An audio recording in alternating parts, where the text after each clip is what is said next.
is the Spec X clutch for the transmission. We already got the Zona. You see this? I can literally hold our tank with my hand and encase the entire. And if you said I saw you unbox these before, you a damn lie, because you never saw me unbox.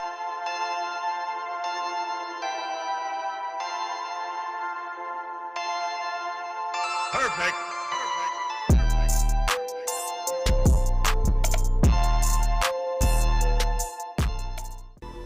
What's swinging, gang? What's swinging, Autoless gang? Today we got another crazy unboxing, and we got the M6 in the house. We got Sasha and the M6 back to back. If you guys just seen these videos or you don't remember the M6, and you never seen the M6, I'm finna show you what we did to the M6 so far already.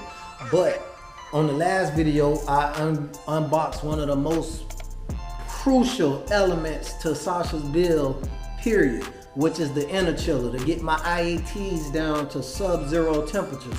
So it's a little problem we ran into with the Interchiller, and I'm gonna explain that in a minute. But let's go out here and see this M6. So we got the M6 out here hanging out with Sasha. Well, we have Sasha, the M6, and the X5 out here we hanging out. And if you haven't seen the updates on the M6, she definitely look different under the hood now. Boom. Project Gamma everything. You know, got the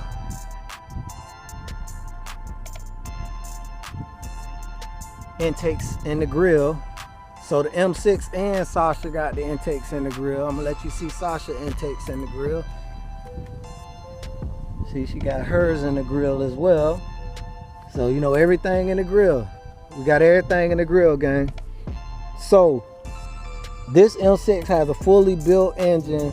You know, everything been done to it. Everything been done to the M6. The only thing the M6 waiting on is the Spec X clutch for the transmission. We already got the Zona UHF turbos for this guy, the most expensive and the biggest turbos you can buy for a BMW, literally. And if you haven't seen the video for the unboxing for those Silly Rabbit Zona UHF turbos, I'm gonna put the link down in the description for that video also. But yeah, this car is gonna be crazy. F90 fuel pumps, high pressure fuel pumps, upgraded lower fuel pumps, you know, methanol injection, post and pre intercooler. I mean, this car gonna be crazy. This car is gonna be crazy. So, you know, that's just a little, you know, update for you guys that never seen the M6 or, you know, don't know about the M6. And we got a brand new carbon fiber aerodynamics kit coming. You know, well, we already have it here, it's just not on. That's front splitter, and the side skirts are cool. We keeping those, but rear diffuser and rear wing. So look out for that. But anyways, let me show you the new unboxing for the day. And I've been waiting on this part for a long time. And you see Sasha's engine cover off, and I'm gonna show you why in a minute.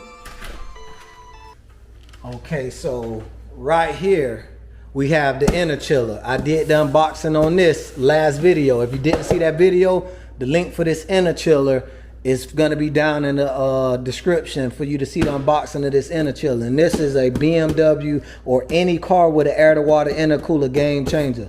Literally, this is a real game changer. I'm tired of hearing YouTubers say game changer when the bullshit not a game changer. This is a real deal game changer right there. Interchiller.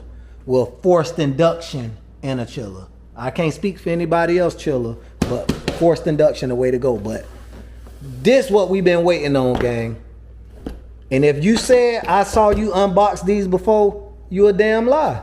Because you never saw me unbox these before. You saw me unbox turbosmart pressure actuated wastegates. These right here are the first, literally in the world, vacuum upgraded wastegates. Let me take it out this pack. These wastegates are ran off vacuum, which the BMW engines are ran off. And as you can see, it says V IWG for vacuum internal wastegate actuator. You know, and it's dual port as well for more tuning capability. But I'm gonna just be running the top port like the factory wastegate. And this right here, this wastegate should open faster, which should hold boost higher up in the RPM range. Open the wastegate faster and close the wastegate faster for a more precise boost. You know, more precise curve, precise boost. You know, when you need the boost, boom, it's there. You know, less lag with the turbos. And I have 2 of these. And I think I'm going to be the first one in the United States with these on the S63 TU engine. You know, because I was one of the first person to put this pre-order in 4 months ago when they first advertised these. So I think I'm going to be the first one with these because I got mine right now. You know, most people just not hearing about them, and I got them already. You know, so let me tell you guys about the problem we ran into with the Interchiller. A few moments later. So we outside, we got Sasha hood pop. You see she looking good with all the candy red bits. Candy everywhere. And as you can see, it says, let me see right here.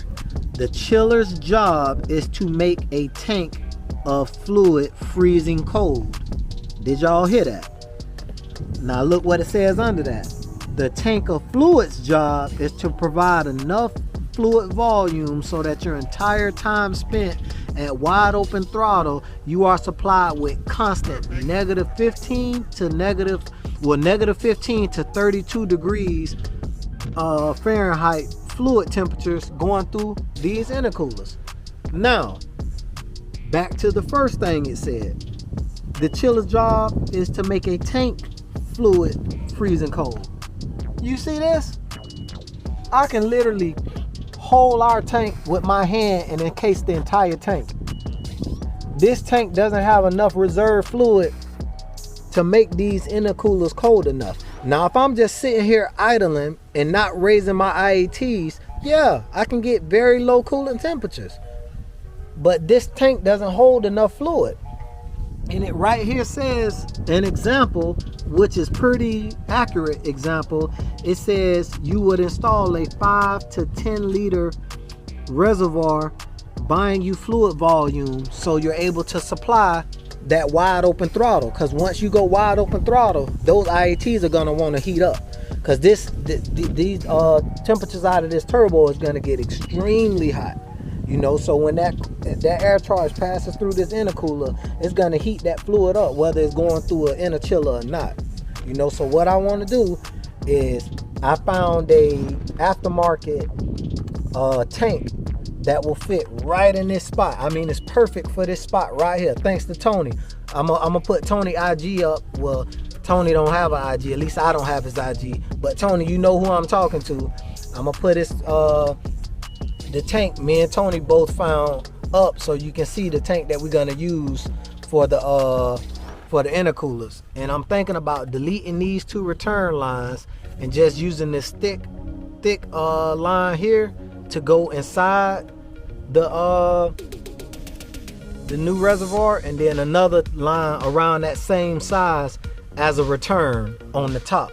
So use this same flow in line and then a new line on the return, and that'll pretty much delete the need of using this reservoir, because all this does is pretty much a level indicator and fluid holder. That's all this tank is used for. You know, we really don't need it. So I want to delete that and get rid of these cheesy little lines here so we can get all big lines running, you know, 0 below coolant to the intercoolers. And that's what's going to help me on that racetrack. So that's what we're going to do. And I'm going to show you what that tank looks like right here.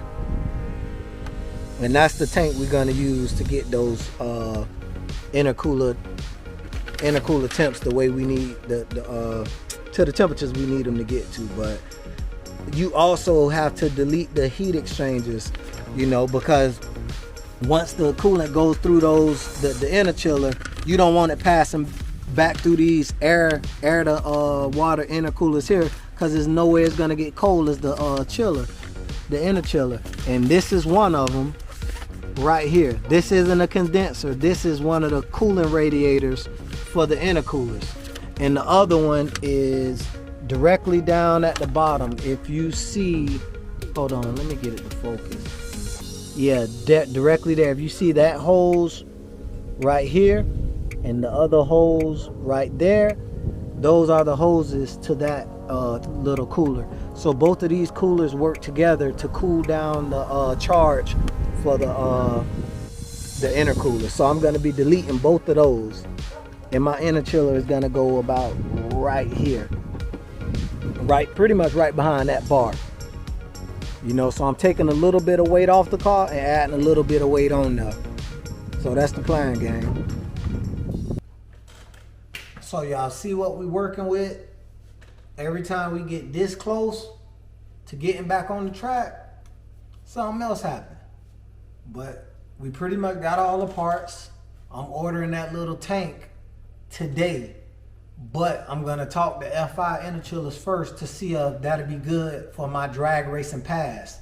Because once that at wide open throttle, once those IATs heat up, soon as you come off the throttle and creep back around, maybe, I forgot what they said. If you check their website, it says from the time you pick your time slip up and get back in line to race, you'll be back down to the coldest temperature. So it almost goes back cold almost instantly, you know. But the problem is keeping it cold while at wide open throttle. And that's why you need that bigger tank of fluid. And I'm gonna get it all, like, you know, insulated, make sure it doesn't sweat, and keep it, you know, 0 below. Hopefully I can get everything 0 below. But you know, that's really it. That's the last thing we're waiting on. And I got some little pieces coming for those wastegates. As you seen when I showed you the wastegates, it was just a threaded end. So I bought a little, 2 little clevis pieces. They call it clevis or clavis or whatever they call them. And that screws on the back to go on the door of the wastegate on the turbo. So, and that'll be here maybe tomorrow. You know, it's already out, you know, shipping around. So, yeah, we this close, you know. If you've been watching the channel from the start of Sasha build, you guys know how much money, how much time, how much investment, personal time investment, personal money investment, and all other stuff that went into this car. So it's about time, you know, it's coming to a head, and it's about time to get on this track. So that's what I'm waiting on, you know. And like I told you, if you don't know, the whole reason this car is being built is to try to run a 9-second quarter-mile pass, full interior. Full interior, meaning exactly the way the car came. All seats, all original seats, rear seat, the little cargo cover, floor mats, full interior. So, my from the type of power I'm gonna be able to make, I think we should do it, you know, because hopefully we be somewhere around 900 all-wheel horsepower. That's a lot of horsepower gain to the wheels, all 4 wheels. That should net a 9-second pass like that, you know, especially on the right day. Nice cool temperatures, because the cooler it is outside, the cooler the IATs are gonna be with the interchiller. You know, up north, those guys are getting 15 below. That's 15 below zero, negative intake temperatures. That's freezing, I mean, that's freezing cold, extremely freezing cold. So, you know, some days in Florida, you might get 60-degree weather. You know, we get lucky like that sometimes. If you're from Florida, you know what I'm talking about. I take it to the track on one of those days, it's gonna be, is murder. Literally out there on the track. So, like, share, subscribe. Sasha almost here.